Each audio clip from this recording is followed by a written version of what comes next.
ನಮಸ್ಕಾರ, ನಾನು ಶುಭಾ. ನಾವು ಗಂಟೆಗಟ್ಟಲೆ ಮಾಡೋ ಕೆಲಸನೂ ನಿಮಿಷಗಳಲ್ಲಿ ಮಾಡ್ಬೋದು ಅಂತ ಟ್ರಿಕ್ಸ್ ತಂದಿದ್ದೀನಿ. ಪ್ಲೀಸ್ ವಿಡಿಯೋನು ಸ್ಕಿಪ್ ಮಾಡ್ತೀರಾ ಲಾಸ್ಟ್ವರೆಗೂ ನೋಡಿ. ಬೆಳ್ಳುಳ್ಳಿ ನಮಗೆ ಜಾಸ್ತಿ ಪ್ರಮಾಣದಲ್ಲಿ ಬಿಡಿಸ್ಬೇಕಂದಾಗ ನೀವು ಒಂದು ಸ್ವಲ್ಪ ಕುಕ್ಕಿಂಗ್ ಆಯಿಲ್ ಆಗಲಿ ಇಲ್ಲ ಕೊಕೊನೆಟ್ ಆಯಿಲ್ ಆಗಲಿ ಅಪ್ಲೈ ಮಾಡಿ ಆ ಪ್ಲೇಟ್ನೆತ್ತಿ ಸಾಂಬಾರಾಗಲಿ ಇಲ್ಲ ಬೇರೆ ಏನಾದರೂ ರೈಸ್ ಆಗಲಿ ಮಾಡೋ ಪಾತ್ರೆ ಮೇಲೆ ಇಡಬೇಕು. ಕೆಳಗಡೆ ಅದು ಸಾಂಬಾರು ಬಿಸಿ ಆಗ್ತಾಯಿದೆ, ಅದ್ರ ಮೇಲೆ ಪ್ಲೇಟ್ ಇಟ್ಟಿದ್ದೀನಿ ನೋಡಿ. ಬೆಳ್ಳುಳ್ಳಿ ಪ್ಲೇಟು ಒಂದು 10 ನಿಮಿಷ ಬಿಟ್ಬಿಡಿ. ಮತ್ತೆ ನೋಡಿ ಸಿಪ್ಪೆ ನೀಟಾಗಿ ಬಂದುಬಿಡ್ತಾ ಇದೆ, ಬಿಸಿಗೆ ಒಡೆದೋಗ್ತಾ ಇರುತ್ತೆ ಸಿಪ್ಪೆ. ಒಂದು ಬಟ್ಟೆ ಒಳಗಡೆಗೆ ಆ ಬೆಳ್ಳುಳ್ಳಿಯನ್ನು ಸೇರಿಸ್ಬಿಟ್ಟು ಹಿಂದ್ಗಡೆ ಟೈಟಾಗಿ ಗಂಟಾದರೂ ಹಾಕ್ಕೊಳ್ಳಿ, ಇಲ್ಲಾಂದರೆ ರಬ್ಬರ್ ಬ್ಯಾಂಡ್ ಹಾಕ್ಬಿಟ್ಟು ಕೈಯಲ್ಲಿ ಚೆನ್ನಾಗಿ ಹಿಂಗಂತಾ ಇರಬೇಕು. ನಾನು ವಿಡಿಯೋದಲ್ಲಿ ತೋರಿಸ್ತಾ ಇದ್ದೀನಲ್ಲ ಸೇಮ್ ಹಂಗೆ, ಆದರೆ ಜಾಸ್ತಿ ಜೋರಾಗಿ ಪ್ರೆಷರ್ ಹಾಕಿ ಅನ್ಬಾರ್ದು, ನಿಧಾನವಾಗಿ ಸ್ವಲ್ಪ ಹಿಂಗೆ ಅಂದ್ಬಿಟ್ಟು ಮತ್ತು ಹಿಂದ್ಗಡೆ ರಬ್ಬರ್ ಬ್ಯಾಂಡ್ ತೆಗೆದ್ಬಿಟ್ಟು ಒಂದು ಪ್ಲೇಟ್ ಒಳಗಡೆಗೆ ಹಾಕ್ಬಿಟ್ಟು ತೋರಿಸ್ತೀನಿ ನೋಡಿ. ತುಂಬ ಚೆನ್ನಾಗಿ ಬೆಳ್ಳುಳ್ಳಿ ಮತ್ತು ಸಿಪ್ಪೆ ಸಪ್ರೇಟ್ ಆಗಿಬಿಟ್ಟಿದೆ.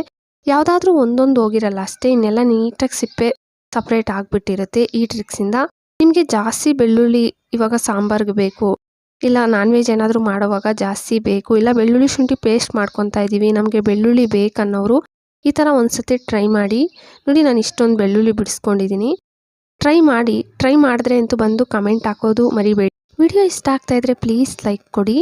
ವಿಳೆದೆಲೆ ನಾವು ಜಾಸ್ತಿ ತಂದುಬಿಟ್ಟಿರ್ತೀವಿ, ಇಲ್ಲ ನಾವು ಜಾಸ್ತಿ ದಿನ ಸ್ಟೋರ್ ಮಾಡಬೇಕಂದಾಗ ಫಸ್ಟ್ ಎಲ್ಲ ನ್ಯೂಸ್ ಪೇಪರ್ ಮೇಲೆ ಇಟ್ಬಿಟ್ಟು ನೋಡಿ, ಮೇಲೇನೋ ನ್ಯೂಸ್ ಪೇಪರ್ ಹಾಕ್ಬಿಟ್ಟು ಎಕ್ಸ್ಟ್ರಾ ತೇವ ಎಲ್ಲ ಹೊರ್ಟೋಗ್ಬೇಕು, ಮತ್ತೆ ಸ್ಟೋರ್ ಮಾಡಬೇಕು. ಆವಾಗಲೇ ಜಾಸ್ತಿ ದಿನ ನಾವು ಸ್ಟೋರ್ ಮಾಡ್ಬೋದು. ಸ್ಟೀಲ್ದೊಂದು ಬಟ್ಲು ತಗೊಂಡಿದ್ದೀನಿ, ನೀವು ಸ್ಟೀಲ್ದೇ ತಗೋಬೇಕು, ಪ್ಲಾಸ್ಟಿಕ್ ತಗೊಳಕ್ಕೆ ಹೋಗಬೇಡಿ. ಕೆಳಗಡೆ ಬಾಳೆ ಎಲೆ ಒಂದು ಇಟ್ಬಿಟ್ಟು ವಿಳೆದೆಲೆ ಮತ್ತು ಬಾಳೆ ಎಲೆ ಸೇಮ್ ಹಂಗೆ ಬಾಳೆ ಎಲೆ ಮತ್ತು ವಿಳೆದೆಲೆ ಹಿಂಗೆ ಇಡ್ತಾ ಬರಬೇಕು. ನಿಮಗೆ ಜಾಸ್ತಿ ಇದ್ದರೆ ಇನ್ನು ದೊಡ್ಡ ಪಾತ್ರೆ ತಗೊಂಡು ದೊಡ್ಡ ಪಾತ್ರೆಯಲ್ಲಿ ಸ್ಟೋರ್ ಮಾಡ್ಬೋದು. ಮೇಲೇನೂ ಬಾಳೆ ಎಲೆ ಫುಲ್ ಹಾಕ್ಬಿಟ್ಟು ಇದನ್ನು ಫ್ರಿಜ್ಜಲ್ಲಿ ಇಡೋದ್ರಿಂದ ನೀವು ತುಂಬ ಜಾಸ್ತಿ ದಿನ ಸ್ಟೋರ್ ಮಾಡ್ಬೋದು.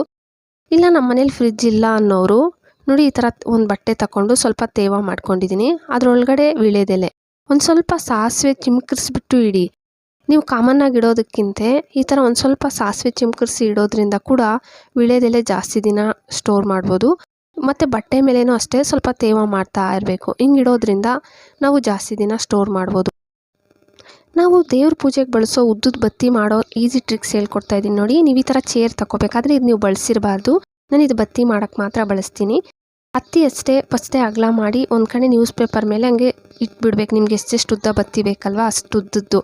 ಮತ್ತು ಅದ್ರ ಮಧ್ಯದಲ್ಲಿ ಊದುಬತ್ತಿ ಕಡ್ಡಿನ ತಗೊಬಿಟ್ಟು ಕೈಯಲ್ಲಿ ಜಸ್ಟ್ ಹಿಂಗೆ ಅಂತ ಇದ್ದರೆ ಸಾಕು, ನಿಮಗೆ ಬತ್ತಿ ರೆಡಿ ಆಗುತ್ತೆ ನೋಡಿ. ಫಸ್ಟೇ ನೀವು ಜೋಡಿಸ್ಕೊಂಡಿದ್ರೆ ಅಂತೂ ತುಂಬ ಸುಲಭವಾಗಿ ನಿಮಗೆ ತಿಂಗಳಿಗೆ ಎಷ್ಟು ಬೇಕೋ ಅಷ್ಟು ಬತ್ತಿ ಫಸ್ಟೇ ರೆಡಿ ಮಾಡಿಟ್ಕೊಂಡ್ರೆ ದಿನ ನಮಗೆ ದೇವ್ರ ಪೂಜೆ ಮಾಡೋವಾಗ ತಕ್ಷಣ ಮಾಡಿ ಇಡೋದಕ್ಕಿಂತ ಇಷ್ಟು ಫಸ್ಟೇ ಪ್ರಿಪೇರ್ ಮಾಡಿ ಇಟ್ಬಿಡಬೇಕು ನೋಡಿ. ನಾನು ಇಷ್ಟೊಂದು ಬತ್ತಿ ಮಾಡಿ ಒಂದು ಬಾಕ್ಸಲ್ಲಿ ಹಾಕಿ ಸ್ಟೋರ್ ಮಾಡ್ತಾಯಿದ್ದೀನಿ. ಖಂಡಿತ ಟ್ರೈ ಮಾಡಿ ನೀವು ಕೂಡ. ಹಳೇದೊಂದು ಬಟ್ಟೆ ಪೀಸ್ ತಗೊಂಡಿದ್ದೀನಿ ನೋಡಿ, ಇದರೊಳಗಡೆಗೆ ಹೋಮ್ ಕಾಳು ಅಜ್ವೈನ್ ಅಂತ ಕರೀತಾರಲ್ಲ, ಒಂದು 2 ಸ್ಪೂನಷ್ಟು ಸೇರಿಸ್ಕೋಬೇಕು. ಇದನ್ನು ಗಂಟು ಕಟ್ಕೋಬೇಕು ನೋಡಿ. ನಾನು ವಿಡಿಯೋದಲ್ಲಿ ತೋರಿಸ್ತಾ ಇದ್ದೀನಲ್ಲ ಸೇಮ್ ಹಂಗೆ ಬುತ್ತಿ ಥರ ಗಂಟು ಕಟ್ಬಿಡಿ. ಇದನ್ನು ಏನು ಮಾಡಬೇಕಂತ ನಾನು ತೋರಿಸ್ಕೊಡ್ತೀನಿ ನೋಡಿ. ಒಂದು ಪಾತ್ರೆ ಒಳಗಡೆಗೆ 1 ಲೀಟ್ರಷ್ಟು ನೀರು ತಗೊಂಡಿದ್ದೀನಿ, ಇದರೊಳಗಡೆಗೆ ಇದನ್ನು ಹಾಕ್ಬಿಡಿ. ಗ್ಯಾಸ್ ಆನ್ ಮಾಡಿ ಗ್ಯಾಸ್ ಮೇಲೆ ಇಟ್ಟಿದ್ದೀನಿ, ಚೆನ್ನಾಗಿ ಕುದಿ ಬರಬೇಕು ನೋಡಿ. ಬಣ್ಣ ಬದಲಾಗಿದೆಯಲ್ಲ, ಒಂದಷ್ಟು ಕಲರ್ ಚೇಂಜ್ ಆಗಬೇಕು. ಈ ಬುತ್ತಿನ ನೀವು ಮತ್ತೆ ಒಂದು ಕಪ್ಪಲ್ಲಿ ಹಾಕ್ಬಿಟ್ಟು ಫ್ರಿಜ್ಜಲ್ಲಿ ಇಟ್ಬಿಟ್ಟು ಮತ್ತೇನು ಯೂಸ್ ಮಾಡ್ಕೋಬೋದು. ನಾನೇನು ಯೂಸ್ ಮಾಡ್ಕೊತಾ ಇಲ್ಲ.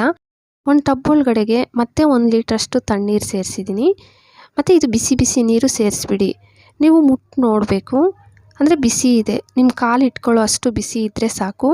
ಯಾರಿಗೆ ತುಂಬ ಪಾದಗಳಲ್ಲಿ ನೋವು, ಕಾಲುಗಳು ತುಂಬ ನೋವು ಬರ್ತಾ ಇರುತ್ತಲ್ಲ, ಅವರು ಇದ್ರೊಳಗಡೆಗೆ ಕಾಲುಗಳಿಟ್ಬಿಟ್ಟು ಒಂದು 10 ನಿಮಿಷ ಬಿಟ್ಟಿದ್ದೀರಂತಂದರೆ ನಿಮ್ಮ ಪೂರ್ತಿ ಕಾಲು ನೋವು ಕಮ್ಮಿ ಆಗುತ್ತೆ.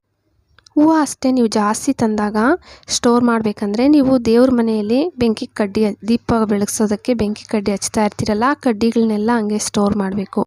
ಒಂದು ಪ್ಲಾಸ್ಟಿಕ್ ಬಾಕ್ಸ್ ಒಳಗಡೆಗೆ ಕೆಳಗಡೆಗೆ ಒಂದು ಟಿಶ್ಯೂ ಪೇಪರು, ಆ ಕಡ್ಡಿ ಎಲ್ಲ ಸ್ಟೋರ್ ಮಾಡಿಟ್ಟಿರ್ತೀರಲ್ಲ ನೀವು, ನಾನು ಸ್ಟೋರ್ ಮಾಡಿಲ್ಲ, ನಾನು ಕಡ್ಡಿನ ಹಾಕ್ಬಿಟ್ಟು ತೋರಿಸ್ತಾ ಇದ್ದೀನಿ.